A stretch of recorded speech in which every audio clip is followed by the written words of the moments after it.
ദൈവനാമം മഹത്വപ്പെടുമാറാകട്ടെ. പിന്നിട്ട വഴികൾ എന്ന പ്രോഗ്രാമിലേക്ക് ഏവർക്കും സ്വാഗതം. ഇന്ന് ദൈവത്തിൻ്റെ കരങ്ങളിൽ ശക്തമായി സാഹിത്യ സുവിശേഷീകരണ രംഗത്തും സുവിശേഷ പ്രസംഗ രംഗത്തും അധ്യാപന രംഗത്തും ഒക്കെ സജീവ സാന്നിധ്യമായി പെന്തക്കോസ്റ്റ് പ്രസ് അസോസിയേഷൻ്റെ പ്രസിഡൻറ്റും ചർച്ച് ഓഫ് ഗോഡ് ഇൻ ഇന്ത്യയുടെ അസിസ്റ്റൻ്റ് ഓവർസർ കൂടിയായ PG മാത്യൂസ് സാർ കർത്തൃദാസൻ തൻ്റെ ജീവിതാനുഭവങ്ങൾ നമ്മോട് പങ്കിടും. നമുക്ക് പ്രാർത്ഥനാപൂർവം ശ്രവിക്കാം. ഈ സാധു കൊച്ചുകുഞ്ഞു ഉപദേശിയുടെ ശക്തമായ പരിശുദ്ധാത്മ പ്രേരിതമായ ദൈവാത്മനിയോഗത്താലുള്ള ഒരു പ്രവചനം, പ്രിയ അമ്മച്ചിയോടുള്ള പാസ്റ്ററുടെ അമ്മച്ചിയോടുള്ള പ്രവചനം, ജീവിതത്തിൽ അന്വർത്ഥമായ അനുഭവങ്ങൾ ഒന്ന് പങ്കിടാം. വർഷങ്ങൾക്ക് മുമ്പേ ആത്മീയ ശുശ്രൂഷയിൽ സാധു കൊച്ചുകുഞ്ഞുപദേശി ദൈവനാമത്തിൻ്റെ മഹത്വത്തിനായിട്ട് കേരളക്കരയിൽ പല സ്ഥലങ്ങളിൽ പ്രവർത്തിച്ചു വരുന്ന അവസരമായിരുന്നു. ആ സന്ദർഭത്തിൽ കുറിയന്നൂരെന്ന് പറഞ്ഞ ആ ഗ്രാമത്തിൽ അവിടെ സുവിശേഷ പ്രസംഗത്തിനായിട്ട് അദ്ദേഹം വന്നു ചേർന്നു.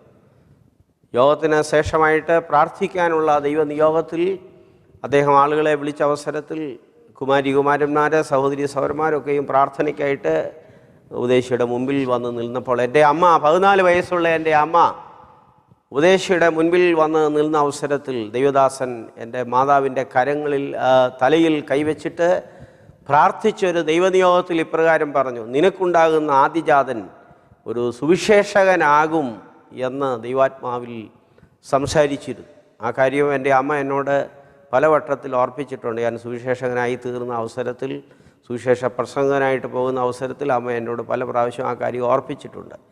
അങ്ങനെ ദൈവത്തിൻ്റെ ഒരു നിയോഗമനുസരിച്ച് പ്രീ ഡെസ്റ്റിനേഷൻ എന്ന് നമ്മൾ സാധാരണ പറയുന്ന, ഡിഗ്രീസ് ഓഫ് ഗോഡ് എന്ന് നമ്മൾ സാധാരണ പറയുന്ന ദൈവത്തിൻ്റെ മുൻ നിർണയത്തിൽ ഞാൻ ഉൾപ്പെട്ടിരുന്നു എന്നുള്ളത് എനിക്ക് പ്രത്യേകം സന്തോഷകരമായിട്ടുള്ള ഒരു കാര്യമായിട്ടാണ് ഇരിക്കുന്നത്. അങ്ങനെ കർത്താവിൻ്റെ നിയോഗത്തിലാണ് സുവിശേഷത്തിനായിട്ട് വേർതിരിയുവാൻ ദൈവം എനിക്ക് അവസരം നൽകി തന്നത്. എങ്ങനെയാണ് സാറിൻ്റെ ബാല്യകാലവും പിന്നീടുള്ള വിദ്യാഭ്യാസ കാലഘട്ടവും രക്ഷയിലേക്ക് വന്ന അനുഭവങ്ങളും ഒന്നും വിവരിക്കാവൂ? ഒത്തിരി സന്തോഷമുണ്ട്. എൻ്റെ ആത്മീയ അനുഭവങ്ങളെക്കുറിച്ച് ഷെയർ ചെയ്യുന്നതിൽ ഒത്തിരി സന്തോഷമുണ്ട്. ഞാൻ ജനിച്ചു വളർത്തപ്പെട്ടത് പത്തനംതിട്ട ജില്ലയിൽ വെച്ചുച്ചിറ പഞ്ചായത്തിൽ കുന്നമെന്ന് പറഞ്ഞ ഒരു സ്ഥലമുണ്ട്. ആ സ്ഥലത്താണ് ജനിച്ചു വളർത്തപ്പെട്ടത്. എൻ്റെ മാതാപിതാക്കൾ മർത്തമ സമുദായത്തിൽപ്പെട്ട ആളുകളായിരുന്നു. അവരങ്ങനെ ജീവിച്ചു വരുന്ന അവസരത്തിൽ അവിടെ ജനിക്കുവാനും വളരുവാനും തക്കവണ്ണം ദൈവം എനിക്ക് കൃപ നൽകി തന്നു. എൻ്റെ പിതാവ് സാധാരണ ഒരു കൃഷിക്കാരനാണ്. എൻ്റെ പിതാവ് കൃഷി സാധനങ്ങൾ വിൽക്കുവാൻ വേണ്ടി മന്നുവരി എന്ന് പറഞ്ഞ സ്ഥലത്തേക്ക് ഇങ്ങനെ പോയി. അവിടെ ചെന്ന് കൃഷി സാധനങ്ങളൊക്കെയും വിറ്റതിന് ശേഷമായിട്ട് പലചരക്ക് സാധനങ്ങൾ വാങ്ങിച്ചൊരു കൊട്ടയിൽ വെച്ചുകൊണ്ട് നടന്ന്, അന്ന് ബസ് സൗകര്യങ്ങളൊന്നും വളരെ കുറവുള്ള കാലമാണ്, നടന്ന് മന്നുവരിയിൽ നിന്ന് നടന്ന് ചേത്തൽക്കഴ വഴി കുന്നത്തേക്ക് പോകുന്ന അവസരത്തിൽ ചേത്തക്കൽ എന്ന് പറഞ്ഞ സ്ഥലത്ത് വന്നു ചേരുന്നു. സമയം സന്ധ്യയായി. ആ സന്ദർഭത്ത് റോഡിൻ്റെ സൈഡിൽ ചേത്തക്കൽ ആ സ്ഥലത്തൊരു സുവിശേഷ യോഗം നടക്കുന്നു. ഒരു പെന്തിക്കോസ്ത് യോഗമാണെന്ന് പിതാവിന് മനസ്സിലായി. പെന്തിക്കോസ്തുകാരനല്ല പിതാവ്, യോഗം മനസ്സിലായി. അപ്പോൾ പിതാവ് ഇങ്ങനെ ശ്രദ്ധിച്ച അവസരത്തിൽ അവിടെ വലിയ പാട്ട് നടക്കുന്നു, പ്രാർത്ഥന നടക്കുന്നു. ഒരു ദൈവത്തിൻ്റെ ദാസൻ നിന്നുകൊണ്ട് ദൈവത്തിൻ്റെ വചനം സംസാരിക്കാൻ തുടങ്ങുന്നു. ആ കാഴ്ചയിൽ ആകൃഷ്ടനായിട്ട് എൻ്റെ പിതാവ് പ്രാർത്ഥിക്കുകയാണ്, ദൈവത്തോട് പ്രാർത്ഥിക്കുകയാണ്, എനിക്കൊരു മകനെ ദൈവമേ നൽകി തരികയാണെങ്കിൽ ആ ഉപദേശിയെപ്പോലെ, ആ പ്രസംഗിക്കുന്ന ഉപദേശിയെപ്പോലെ എൻ്റെ മകനെ ആക്കി തീർക്കണമേ എന്നൊരു പ്രാർത്ഥന പിതാവിന് അറിയാവുന്ന ഭാഷയിൽ, അറിയാവുന്ന ആത്മീയ നിലയിൽ അങ്ങനെ ഒന്ന് പ്രാർത്ഥിച്ചു. അങ്ങനെ 1952 ജനുവരി മാസത്തിൽ ദൈവകൃപയിൽ ജനിക്കുവാനുള്ള ഭാഗ്യം കർത്താവ് എനിക്ക് നൽകി തന്നു. അങ്ങനെ ആ പശ്ചാത്തലത്തിൽ അവിടെയാണ് വളർന്നു വന്നത്. ആനമാടം എന്ന് പറഞ്ഞൊരു സ്ഥലം ഞങ്ങളുടെ വീടിനടുത്തുണ്ട്. ആനമാടം എന്നുള്ള ആ പേര് തന്നെ കിട്ടാനുള്ള കാരണം എന്തെന്ന് ചോദിച്ചാൽ, അന്ന് കൃഷികൾ ചെയ്യുന്ന ആളുകൾ കൃഷികളൊക്കെ ചെയ്യുന്ന അവസരത്തിൽ കാട്ടിൽ നിന്ന് ആനകൾ വന്ന് കൃഷി സാധനങ്ങളൊക്കെയും നശിപ്പിക്കും. ആ ആനകളെ വിരട്ടി ഓടിക്കുവാൻ ആളുകൾ കെട്ടി മാടങ്ങളിൽ ഇരുന്നു കൊണ്ട് വലിയ ശബ്ദങ്ങളൊക്കെ പുറപ്പെടുവിച്ച് പടക്കങ്ങളൊക്കെ പൊട്ടിക്കുകയും അങ്ങനെയൊക്കെ കാര്യങ്ങൾ വാണമൊക്കെ ചീറ്റിക്കുകയൊക്കെ ചെയ്യുന്ന അവസരത്തിൽ ആനകളൊക്കെ ഓടിപ്പോകും. അങ്ങനെ ഉള്ള ഒരു സ്ഥലം ആയിരുന്നു ആനമാടം എന്ന് പറയുന്ന, അവിടെ ഇങ്ങനെയൊരു മാടം കെട്ടി ഇരുന്നത് കൊണ്ട് അങ്ങനെ ആ സ്ഥലത്തിന് ആനമാടം എന്ന് പറയും. അങ്ങനെ ആനമാടം എന്ന് പറയുന്ന ആ സ്ഥലത്തുള്ള വീട്ടിലാണ്, പുതുപ്പറമ്പിൽ ഭവനത്തിലാണ് ഞാൻ ജനിച്ച് വളർത്തപ്പെട്ടത്. മാരാമണ്ണ് പുതുപ്പറമ്പിൽ കുടുംബത്തിൽപ്പെട്ട ആളാണ് ഞാൻ. എൻ്റെ പിതാവിൻ്റെ പിതാവ് അവർ മാരാമണ്ണെന്ന് കൃഷി ചെയ്ത് ജീവിക്കുവാൻ വേണ്ടി സാമ്പത്തികമായിട്ടുള്ള പരാധീനതയുള്ള കാലത്ത് മാരാമണ്ണെന്ന് അവരെ കടന്നുപോയി ചേത്തയ്ക്കൽ എന്ന് പറഞ്ഞ സ്ഥലത്തേക്ക് പോയി. അന്ന് റാന്നി പാലമൊന്നുമില്ല. ചങ്ങാടത്തിൽ അക്കരെ കയറി നടന്ന് അവരെ ചേത്തയ്ക്കൽ എന്ന് പറഞ്ഞ ആ സ്ഥലത്ത് ചെന്ന് താമസിച്ചു. അങ്ങനെ എൻ്റെ കുടുംബത്തിൽപ്പെട്ട ആളുകൾ മാരാമണ്ണുണ്ട്, ചേത്തയ്ക്കലുണ്ട്. ഇപ്പോൾ ലോകത്തിൻ്റെ പല ഭാഗങ്ങളിൽ, ഞങ്ങളുടെ കുമ്പനാട് പല സ്ഥലങ്ങളിൽ ഇങ്ങനെ ചിതറപ്പെട്ടിരിക്കുന്നു. എൻ്റെ ബാല്യകാലം എനിക്ക് അവിടെ ചെലവഴിപ്പാൻ തക്കവണ്ണം ഇടയായി തീർന്നു. കുന്നം LP സ്കൂളിൽ പഠിച്ചു, MDHS സ്കൂളിൽ പഠിച്ചു. അതിന് ശേഷമായിട്ട് റാന്നി സെൻറ്റ് തോമസ് കോളേജിൽ പഠിക്കുവാൻ വേണ്ടി പോയി. അവിടെയും പഠിക്കുവാൻ തക്കവണ്ണമുള്ള അവസരങ്ങൾ ലഭിച്ചു. അങ്ങനെ എൻ്റെ ബാല്യകാലം അങ്ങനെ മുൻപോട്ട് പോകുന്ന അവസരത്തിൽ കൗമാര്യപ്രായമായി യൗവന പ്രായത്തിലേക്ക് വരുന്ന അവസരത്തിലാണ് ദൈവത്തിൻ്റെ സന്നിധിയിൽ ഒരു മാനസാന്തരത്തിൻ്റെ അനുഭവം എനിക്ക് ഉണ്ടാകുവാൻ തക്കവണ്ണം ഇടയായി തീർന്നത്. ഞാൻ വലിയ ലിസ്റ്റിൽ കാണുന്ന വലിയ പാവങ്ങളൊക്കെ ചെയ്യുന്ന ആ നിലയിലുള്ള വലിയ ഘോര ഭാവി എന്നൊന്നും എനിക്ക് വിശേഷിപ്പിക്കാൻ തക്കവണ്ണം സാധിക്കില്ല. എൻ്റെ ഭവനം അന്നത്തെ അവരുടെ ആത്മീയ നിലയനുസരിച്ച് പ്രാർത്ഥിക്കുകയും പാടുകയും കുടുംബ പ്രാർത്ഥന നടത്തുകയും വേദപുസ്തകം വായിക്കുകയും ചെയ്യുന്ന ഒരു ഭവനമാണ് എൻ്റെ ഭവനം. പക്ഷെങ്കിൽ വേദപുസ്തകം അനുസരിച്ച് ഒരു വ്യത്യാസവുമില്ല. എല്ലാവരും പാപം ചെയ്ത് ദൈവത്തിൻ്റെ തേജസ്സായി തീർന്നു, തേജസ് നഷ്ടപ്പെട്ടു എന്ന ദൈവത്തിൻ്റെ വചനത്തിൽ നമ്മൾ വായിക്കുന്നല്ലോ. ഏകമനുഷ്യനാൽ പാപവും പാപത്താൽ മരണവും ലോകത്തിൽ പ്രവേശിച്ചു എന്ന് നമ്മൾ വായിക്കുന്നല്ലോ. റോമർ 5:12, റോമർ 3:23, റോമർ 6:23 ഈ വാക്യങ്ങളൊക്കെയും നമ്മളത് കാണുന്ന അവസരത്തിൽ ആരും നീതിമാന്മാരായിട്ട് ജനിക്കുന്നില്ല, വളരുന്നില്ല. ദൈവമാണ് മനുഷ്യനെ നീതിയിലേക്കും വിശുദ്ധീകരണത്തിലേക്കും നടത്തുന്നത്. അങ്ങനെ ഇരിക്കുന്ന അവസരത്തിൽ, കോളേജിൽ പഠിക്കുന്ന അവസരത്തിൽ എൻ്റെ ഒരു സുഹൃത്ത് ആത്മഹത്യ ചെയ്തു. വലിയൊരു പ്രശ്നങ്ങൾ, വലിയൊരു ഭാരങ്ങൾ, വിഷയങ്ങൾ ഞങ്ങളുടെ അദ്ദേഹത്തിൻ്റെ സ്നേഹിതന്മാർക്കൊക്കെ ഉണ്ടായ അവസരത്തിൽ ജീവിതത്തെക്കുറിച്ചൊക്കെയും ചിന്തിച്ച് ഒടുവിൽ കർത്താവിനായിട്ട് എൻ്റെ ജീവിതത്തെ സമർപ്പിക്കുവാൻ ആ അവസരങ്ങളിൽ ദൈവം ഭാഗ്യം നൽകി തന്നു. സാധാരണ ഒരു സുവിശേഷം പ്രസംഗിക്കുന്നു, സഞ്ജീവദേശി എന്ന് വിശേഷിപ്പിക്കാൻ തക്കവണ്ണം സാധിക്കുന്ന ഒരു ദൈവത്തിൻ്റെ ദാസൻ ദൈവത്തിൻ്റെ വചനം നിറവോടുകൂടെ കണ്ണുനീരോടുകൂടെ പ്രസംഗിക്കുന്നു. ആ വചനം കേട്ട് ദൈവത്തിൻ്റെ സന്നിധിയിൽ ഏൽപ്പിക്കുവാനുള്ള അവസരം ദൈവം എനിക്ക് നൽകി തന്നു. അങ്ങനെ ഞാൻ കൃപയാൽ രക്ഷിക്കപ്പെട്ടു. എഫേസ്യ ലേഖനം 2-ാം അധ്യായത്തിൻ്റെ 7-8 വാക്യങ്ങളിൽ കാണുന്നത് പോലെ ദൈവത്തിൻ്റെ കൃപയാൽ രക്ഷയുടെ അനുഭവത്തിൽ വരുവാൻ തക്കവണ്ണം ദൈവം ഇടയാക്കി തീർത്തു. അങ്ങനെ രക്ഷയുടെ അനുഭവത്തിലേക്ക് വരുവാൻ തക്കവണ്ണം എൻ്റെ ബാല്യകാലത്തിന് ശേഷം, കൗമാര്യപ്രായത്തിന് ശേഷം, യൗവന പ്രായത്തിൽ ദൈവം എനിക്ക് കൃപ നൽകി തന്നു. അതാണ് എൻ്റെ ബാല്യകാലം. എൻ്റെ സഹോദരന്മാർ എനിക്ക് 2 പേരും, സഹോദരിമാർ 3 പേരും ഉണ്ട്. അങ്ങനെ ഒരു കൊച്ചു ഭവനത്തിൽ ജനിച്ച് വളർത്തപ്പെട്ട ആ നിലയിൽ ഈ കൃപയിലേക്ക് വരുവാൻ തക്കവണ്ണം ദൈവം സഹായിച്ചു. സാറിൻ്റെ പ്രസംഗങ്ങൾ കേൾക്കുമ്പോൾ, ബൈബിൾ പഠിപ്പിക്കുന്നത് കേൾക്കുമ്പോൾ വളരെ ആകാംക്ഷ തോന്നാറുണ്ട്. പ്രത്യേകിച്ച് ക്രമീകൃതമായി ബൈബിൾ പഠിപ്പിക്കാനുള്ള സാറിന് ദൈവം നൽകിയ അസാധാരണമായ കൃപ. അതുകൂടാതെ സാറ് പ്രസംഗിക്കുമ്പോൾ വളരെ വാക്യങ്ങൾ ഉദ്ധരിച്ചുകൊണ്ട് പഠിപ്പിക്കുമ്പോഴും പ്രസംഗിക്കുമ്പോൾ ബൈബിൾ വാക്യങ്ങൾ ഇങ്ങനെ ഓരോന്ന് എടുത്തെടുത്ത് പറഞ്ഞ് പ്രസംഗിക്കാറുണ്ട്. ഈ നിലയിലുള്ള ബൈബിൾ പഠനവും പ്രസംഗ കൃപയും എങ്ങനെയാണ് ലഭിച്ചത്? ഞാൻ 1971 ദൈവവചന പഠനത്തിനായിട്ട് താല്പര്യപ്പെട്ടു.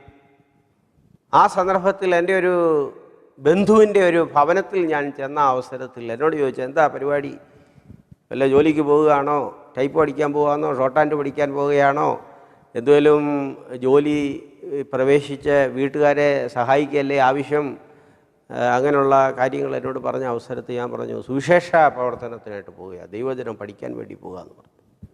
അപ്പോൾ ഞാൻ സംസാരിച്ച എൻ്റെ ഭവനത്തിൻ്റെ ഒരു വല്യപ്പച്ചൻ എന്നോട് പറഞ്ഞു, എടാ പഠിക്കുകയാണെങ്കിൽ കുമ്മനാട്ട് പോയി ഉണ്ണൂണി സാറിൻ്റെ അടുത്ത് പോയി പഠിക്കാൻ പറഞ്ഞു. വർത്തമാനക്കാരനായിട്ടുള്ള അപ്പച്ചനാണ് എന്നോട് ഇത് പറയുന്നത്. അതിൻ്റെ കാരണം എന്താണെന്ന് ചോദിച്ചാൽ, പാസ്റ്റർ കെ എബ്രഹാം സാർ അവറുകൾ കുമ്മനാട്ട് നിന്ന് അദ്ദേഹം റാന്നിയിലൊക്കെ വന്ന് യോഗങ്ങളൊക്കെ നടത്തുന്ന അവസരത്തിൽ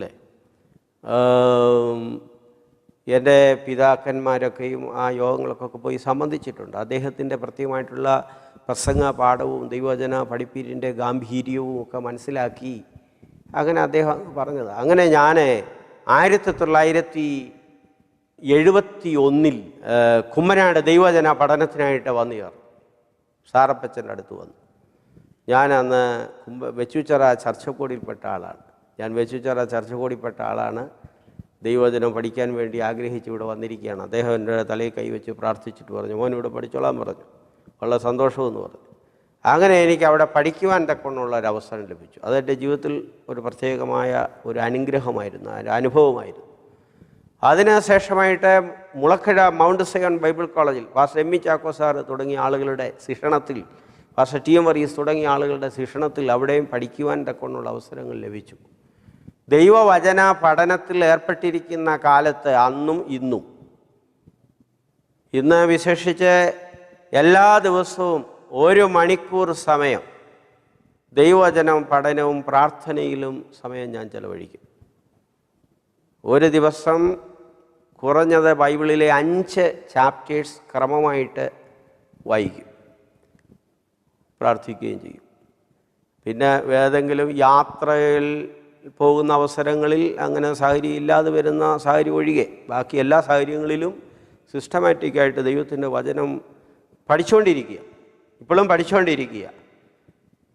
ദൈവശാസ്ത്രപരമായിട്ട് ഒത്തിരി ഹെഡിങ്ങിൽ ഉള്ള വചനങ്ങൾ പഠിക്കുവാൻ, നീതീകരണം, വിശുദ്ധീകരണം, ശുദ്ധീകരണം, മുൻ തെരഞ്ഞെടുപ്പ്, മുൻ അറിവ്, കർത്താവിൻ്റെ വരവ്, കർത്താവിൻ്റെ രാജവാഴ്ച, ന്യായവിധി, പുതുവാന ഭൂമി, സ്വർഗം, സ്വർഗാദി സ്വർഗങ്ങൾ, ഇങ്ങനെ ക്രമമായിട്ട് ഇൻകാർണേഷൻ ഓഫ് ക്രൈസ്റ്റ്, യേശു ക്രിസ്തുവിൻ്റെ ജഡാവതാരം, പ്രീ ഡെസ്റ്റിനേഷൻ ഓഫ് ഗോഡ്, ദൈവത്തിൻ്റെ മുൻ നിർണയം, യേശു ക്രിസ്തുവിൻ്റെ പൂർവാസ്തിക്യം, preexistence of Jesus Christ, Yesu ക്രിസ്തുവിൻ്റെ പൂർവാസ്തിക്യം, divinity of Jesus Christ, Yesu ക്രിസ്തുവിൻ്റെ ദൈവത്വം, ഇങ്ങനെ ആധികാരികമായിട്ട് ദൈവത്തിൻ്റെ വചനം സിസ്റ്റമാറ്റിക്കായിട്ട് പ്രാർത്ഥനയോടുകൂടെ പഠിച്ചുകൊണ്ടിരിക്കുക, ഇപ്പോഴും പഠിച്ചുകൊണ്ടിരിക്കുക, ഇപ്പോഴും പഠിക്കുവാൻ ദൈവം അവസരം നൽകി തന്നുകൊണ്ടിരിക്കുക. ഞാനൊരു അധ്യാപകൻ എന്ന് പറയുന്നതിനേക്കാൾ ഉപരിയായിട്ട് ഒരു വിദ്യാർത്ഥിയാണെന്ന് പറയുന്നതിലാണ് എനിക്ക് സന്തോഷം.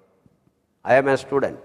ഇപ്പോൾ ഞാനൊരു വൈദിക ദൈവത്തിൻ്റെ വചനത്തിൻ്റെ പഠനത്തിൻ്റെ ഒരു വിദ്യാർത്ഥിയായിട്ട് ആ നിലയിൽ ശുശ്രൂഷകൾ ദൈവത്തിൻ്റെ സന്നിധി ചെയ്യുകയാണ്. പല ബൈബിൾ കോളേജിൽ പഠിപ്പിക്കുവാൻ തക്കോണം ദൈവം അവസരം നൽകി തന്നു. 1975 മുതൽ ചർച്ച് ഓഫ് ഗോഡിൻ്റെ എഡ്യൂക്കേഷൻ ഡിപ്പാർട്ട്മെൻറ്റിൽ ബൈബിൾ കോളേജിൽ പഠിപ്പിക്കുകയാണ്. ചർച്ച് ഓഫ് ഗോഡിൽ മാത്രമല്ല, പല ബൈബിൾ കോളേജിൽ. ഈ ബൈബിൾ കോളേജിലെ പഠനം ധാരാളം ലോകത്തിൻ്റെ നാനാഭാഗങ്ങളിൽ സാറിന് ഒത്തിരി ശിഷ്യന്മാരുണ്ടല്ലോ. സാറിൻ്റെ ബൈബിൾ അധ്യാപനത്തിലൂടെ ധാരാളം വിദ്യാർത്ഥികളെ സുവിശേഷത്തെ വാർത്തെടുക്കാനായിട്ട് സാധിച്ചിട്ടുണ്ടല്ലോ. അപ്പം ഈ മറക്കാനാവാത്ത ഒരു അനുഭവം എന്ന് പറയാമോ? ഈ ബൈബിൾ കോളേജിലെ ധാരാളം ബൈബിൾ കോളേജിൽ പഠിപ്പിച്ചിട്ടുള്ള സാഹചര്യത്തിൽ മറക്കാനാവാത്ത ചില അനുഭവങ്ങളൊന്ന് സൂചിപ്പിക്കാം. ബൈബിൾ കോളേജിൽ പഠിപ്പിക്കുന്ന അവസരത്തിൽ മറക്കാനാവാത്ത ചില അനുഭവങ്ങൾ ഉണ്ടായിട്ടുണ്ട്. ചില ക്ലാസ്സുകളിൽ ദൈവത്തിൻ്റെ വചനം പഠിപ്പിക്കുന്ന അവസരത്തിൽ പരിശുദ്ധാത്മാവിൻ്റെ നിറവ് ഉണ്ടായി. ആ ക്ലാസ്സുകൾ മുൻപോട്ട് നടത്തുവാൻ വയ്യാത്തതുപോലുള്ള ആത്മപ്രവാഹങ്ങൾ ഉണ്ടായിട്ടുണ്ട്. പ്രത്യേകിച്ച് പരിശുദ്ധാത്മ സ്നാനം എന്നുള്ള വിഷയത്തെക്കുറിച്ച്, പരിശുദ്ധാത്മ സ്നാനം, പരിശുദ്ധാത്മാവിൻ്റെ നിറവ്, പരിശുദ്ധാത്മാവിൻ്റെ അഭിഷേകം, ഇങ്ങനെയുള്ള കാര്യങ്ങളൊക്കെയും ചില അവസരങ്ങളിൽ പ്രാർത്ഥനാപൂർവം പഠിപ്പിക്കുന്ന അവസരങ്ങളിൽ വിദ്യാർത്ഥികൾ ആത്മാവിൽ നിറയുകയും ദൈവത്തെ സ്തുതിക്കുകയും ചെയ്യുന്നത് കാണുവാനുള്ള അവസരം ലഭിച്ചിട്ടുണ്ട്. അത് പ്രത്യേകമായിട്ടുള്ളൊരു അനുഭവമാണ്, ഒരു അനുഭൂതിയാണ്. വിദ്യാർത്ഥികളെ സംബന്ധിച്ചിടത്തോളം പറയുകയാണെങ്കിൽ ലോകത്തിൻ്റെ നാനാഭാഗങ്ങളിൽ വളരെ വിനയപൂർവ്വം ഓർപ്പിക്കുകയാണ്. ലോകത്തിൻ്റെ നാനാഭാഗങ്ങളിൽ ദൈവവചനം എനിക്ക് മാത്രമല്ല, ഞാനും കൂടെ, അങ്ങനെ ഞാൻ പറയത്തുള്ളൂ. ഞാൻ പഠിപ്പിച്ചു എന്ന് എനിക്ക് അങ്ങനെ പറയാനൊക്കത്തില്ല. ഞാനും കൂടെ ദൈവത്തിൻ്റെ വചനം പറഞ്ഞു കൊടുത്ത ഒത്തിരി ശിഷ്യന്മാരെ ദൈവകൃപയാൽ ലോകത്തിൻ്റെ നാനാഭാഗങ്ങളിൽ ഇപ്പോൾ ഉണ്ട് എന്ന് പറയുന്നതിൽ പ്രത്യേകമായിട്ടുള്ള സന്തോഷവുമുണ്ട്. അവർ ഇപ്പോഴും നമ്മളോട് ബന്ധപ്പെടുകയും സംസാരിക്കുകയും ഒക്കെയും ചെയ്യുകയാണ്. അവരൊക്കെ ദൈവം വളരെ ശക്തമായിട്ടുള്ള നിലയിൽ പല ആളുകളെ ദൈവം ഉപയോഗിച്ചുകൊണ്ടിരിക്കുന്നു. അത് പറയുന്നതിൽ ഒത്തിരി സന്തോഷമുണ്ട്. ആ നിലയിലാണ്. സാറിൻ്റെ പ്രസംഗങ്ങളെല്ലാം കേട്ടിരിക്കാൻ വളരെ ആകാംക്ഷ എൻ്റെ ജീവിതത്തിലുണ്ടായിട്ടുണ്ട്. പ്രത്യേകിച്ച് ഈ ശവസംസ്കാര ശുശ്രൂഷയിൽ പലയിടങ്ങളിൽ പ്രസംഗിക്കുന്ന മരണവും മരണാനന്തര ജീവിതത്തെക്കുറിച്ച് എടുത്തു പറയുന്ന ചില ഭാഗങ്ങൾ വളരെ ഭയഭക്തിയോടും ആകാംക്ഷയോടും കേട്ടിരിക്കാൻ ഇടയായിട്ടുണ്ട്. മരണാനന്തര ജീവിതത്തിലുണ്ടാകുന്ന വ്യത്യാസങ്ങളെ പറ്റിയൊക്കെ ചില ഭാഗങ്ങളൊക്കെ അത് കേൾവിക്കാർക്ക് കിട്ടുമെന്ന് പറയാമോ? മരണാനന്തര ജീവിതത്തെക്കുറിച്ച് വ്യക്തമായിട്ട് തിരുവെഴുത്തിൽ വളരെ സ്പർശിക്കത്തക്കവണ്ണമുള്ള ഭാഗങ്ങൾ തിരുവെഴുത്തിൽ കാണുന്നുണ്ടല്ലോ.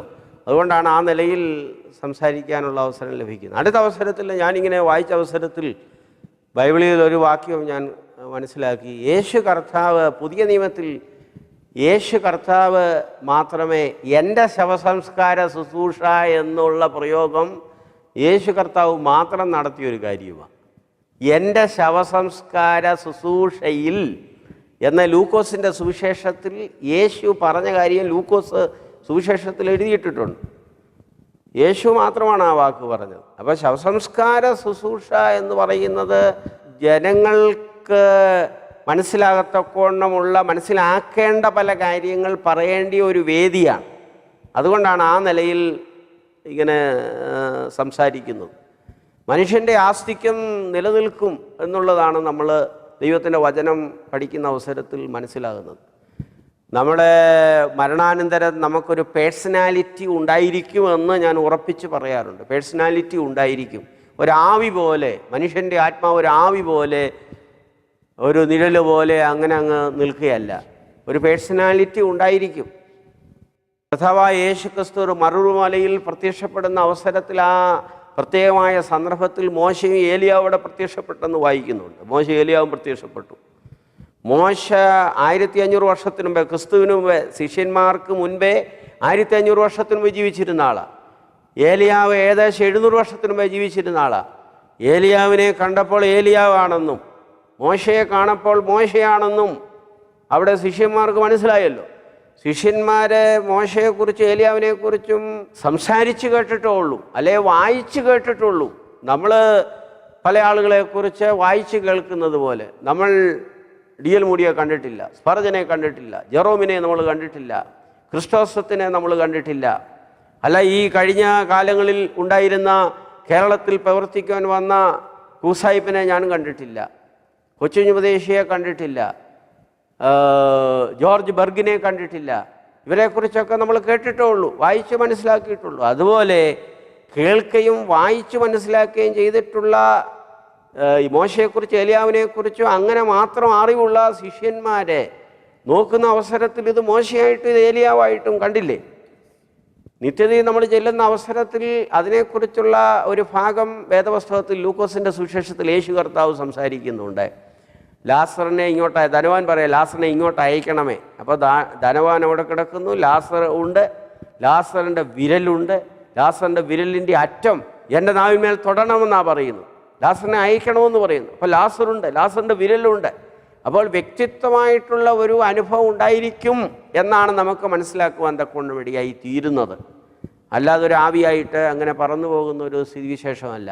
അപ്പോൾ അത് ജനങ്ങൾക്ക് ബോധം ആകത്തക്കവണ്ണം വേദപുസ്തകത്തിൽ നിന്ന് മനസ്സിലാക്കി നമ്മൾ ജനത്തോട് സംസാരിക്കുക. അങ്ങനെ നമ്മൾ സംസാരിക്കുന്നു. സങ്കീർത്തനം 9-ാം സങ്കീർത്തനം 17-ാമത്തെ വാക്യത്തിൽ ദുഷ്ടന്മാരും ദൈവത്തെ മറക്കുന്ന സകല ജാതികളും പാതാളത്തിലേക്ക് തിരിയുമെന്നല്ലേ. 86-ാം സങ്കീർത്തനം 13-ാമത്തെ വാക്യത്തിൽ നീ എൻ്റെ പ്രാണനെ അഥവാ പാതാളത്തിൽ നിന്ന് രക്ഷിച്ചിരിക്കുന്നതെന്നല്ലേ പറഞ്ഞിരിക്കുന്നത്. ഫിലിപ്പിയ ലേഖനം 1-ാം അധ്യായത്തിൻ്റെ 21-22 വാക്യങ്ങളിൽ വിട്ടുപിരിഞ്ഞ് ക്രിസ്തുവിനോടുകൂടെ ഇരിക്കുകയല്ലേ. ഇവിടുത്തെ ആസ്തിക്യം കഴിയുന്ന അവസരത്തിൽ വേറൊരു സ്ഥലത്തേക്ക് പോവുകയല്ലേ. 2 കൊരിന്ത്യർ 5-ാം അധ്യായത്തിൻ്റെ 9-10 വാക്യങ്ങളിൽ വിശുദ്ധന്മാരായിട്ടുള്ള ആളുകൾ, മരിക്കുന്ന ആളുകൾ യേശുക്രിസ്തുവിൻ്റെ ന്യായാസനത്തിനുള്ളിൽ നിൽക്കുകയല്ലേ. വെളിപ്പാട് പുസ്തകം 20-ാം അധ്യായത്തിൻ്റെ 11 വാക്യങ്ങളിൽ ദുഷ്ടന്മാരായിട്ടുള്ള ആളുകൾ, സകല ആളുകളും ദൈവസിംഹാസനത്തിന് മുമ്പിൽ നിൽക്കുകയല്ലേ. അപ്പോൾ ഇത് യാഥാർത്ഥ്യമായിട്ടുള്ള ഒരു കാര്യമായിട്ട് ആണ്. അതുകൊണ്ട് മരണാനന്തര ജീവിതത്തെക്കുറിച്ച് ഉള്ള ഒരു കാഴ്ചപ്പാട് ജനങ്ങൾക്ക് നൽകിക്കൊടുക്കേണ്ടത് ആവശ്യമാണ്, അത്യാവശ്യമാണ്. സാറിൻ്റെ സാഹിത്യ സുവിശേഷീകരണം പ്രത്യേകിച്ച് അക്ഷരങ്ങളിലൂടെ ആത്മാക്കളെ നേടുന്ന മറ്റു പലരിൽ നിന്നും വ്യത്യസ്തമാണ് സാറിൻ്റെ ലേഖനങ്ങൾ.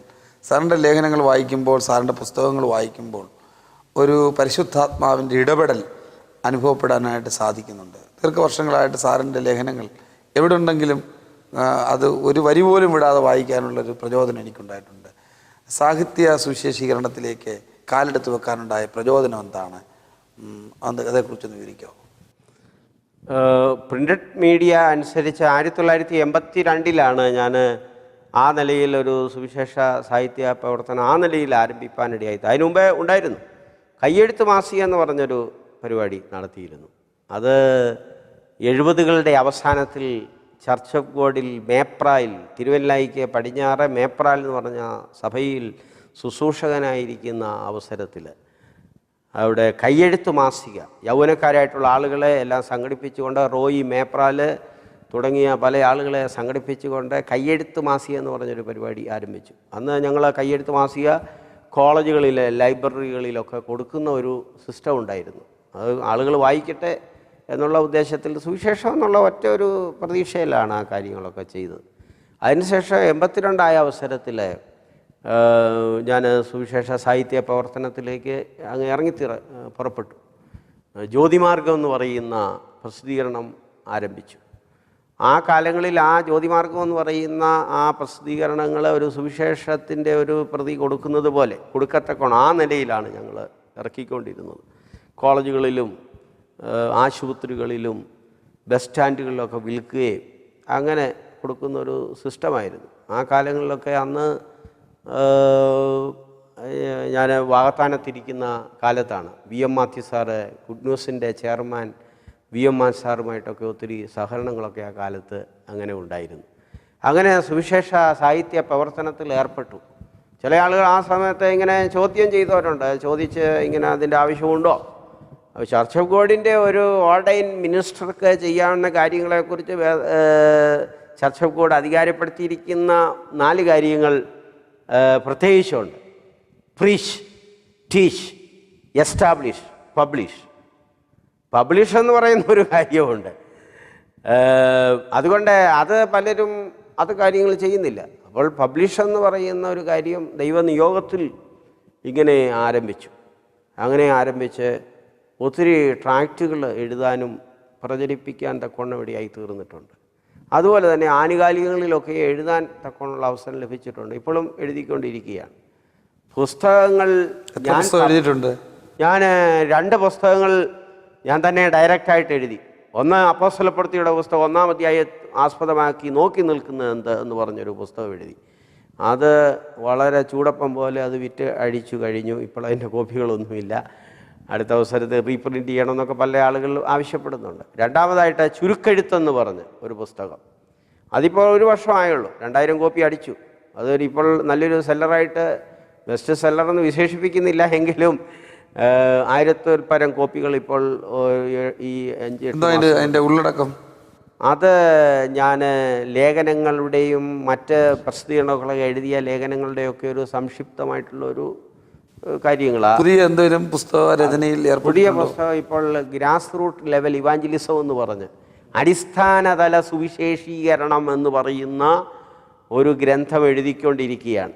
ഇപ്പോൾ ഞാൻ ആദ്യം ചർച്ച് ഓഫ് ഗോഡിൻ്റെ നാവായിട്ടുള്ള സുവിശേഷനാഥ മാസികയിൽ അതിൻ്റെ ക്രമമായിട്ട് അതിൻ്റെ ലേഖനങ്ങൾ എഴുതുന്നുണ്ട്. അത് താമസിക്കാതെ ഒരു പുസ്തകമായിട്ട് മാറ്റാനുള്ള ക്രമീകരണം ചെയ്തു വരികയാണ്. ഇപ്പോൾ ഈ സുവിശേഷ സാഹിത്യ പ്രവർത്തനങ്ങളിൽ ഈ ട്രാക്റ്റുകൾ എഴുതുക, ആനുകാലികങ്ങൾ എഴുതുക, ഇങ്ങനെയുള്ള കാര്യങ്ങളൊക്കെയും ചെയ്യാൻ തക്കവണ്ണം ദൈവം കൃപ നൽകി തരികയും മാത്രമല്ല, വേറെ കാര്യം ഓർത്തിരിക്കേണ്ട ഒരു കാര്യമുണ്ട്. ഞങ്ങൾ ആ കാലത്ത് ആ കാലങ്ങളിലെ 1980കളുടെ ആരംഭത്തിൽ കർത്താവിൻ്റെ ദാസന്മാർ VM Mathew sir, L Sam sir, ഉദയപൂരിലുണ്ടായിരുന്ന തോമസ് മാത്യു സാറ്, ഞങ്ങൾ അങ്ങനെ പല ആളുകൾ, തോമസ് വില്യം സാറ്, അങ്ങനെ പല ആളുകൾ ചേർന്ന് ഒരു Pentecostal press association of India എന്ന് പറയുന്ന ഒരു പ്രസ്ഥാനം ആരംഭിച്ചു. VMS സാർ അതിൻ്റെ പ്രസിഡൻ്റായിരുന്നു. ഞാൻ എൻ്റെ സെക്രട്ടറി ആയിട്ട് സേവനം ചെയ്തു. ഞങ്ങളത് മുഖാന്തരമായിട്ട് ഇങ്ങനെ എഴുതുവാനുള്ള ആളുകൾക്ക് വേണ്ടിയുള്ള അഭ്യസന കളരികളൊക്കെ ഒത്തിരി നടത്തി. ആ അഭ്യസന കളരിയിൽ വന്ന് പഠിച്ച പല ആളുകൾ ഇന്ന് ശക്തരായിട്ടുള്ള എഡിറ്റേഴ്സായിട്ടും പബ്ലിഷേഴ്സായിട്ടും സുവിശേഷ സാഹിത്യ പ്രവർത്തകരായിട്ടൊക്കെയും ഇപ്പോൾ ഇങ്ങനെ പ്രവർത്തിച്ചുകൊണ്ടിരിക്കുകയാണ്. ഈ ലിറ്ററേച്ചർ മിനിസ്ട്രി എന്ന് പറയുന്നത് വളരെ ഇമ്പോർട്ടൻ്റ് ആയിട്ടുള്ള ഒരു കാര്യമാണ്. വളരെ ഇമ്പോർട്ടൻ്റ് ആയിട്ടുള്ള ഒരു കാര്യമാണ്. അത് നമ്മൾ ചെയ്യേണ്ട ഒരു കാര്യമാണ്. ദൈവത്തിൻ്റെ ദൂതുകൾ ആ നിലയിൽ അറിയിക്കുക എന്നുള്ളത്.